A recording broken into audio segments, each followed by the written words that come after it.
ফের শহর কলকাতায় অগ্নিকাণ্ডের ঘটনা।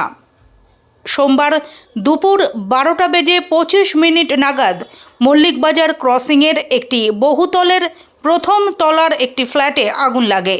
হঠাৎ আগুন লাগায় এলাকায় আতঙ্ক ছড়িয়ে পড়ে।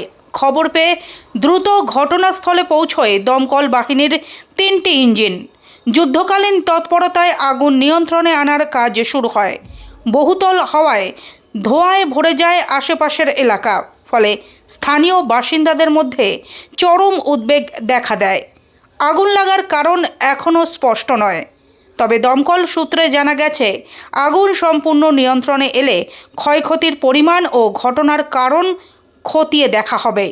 এই ঘটনায় এখনও পর্যন্ত কোনো হতাহতের খবর মেলেনি বলেই জানা যাচ্ছে।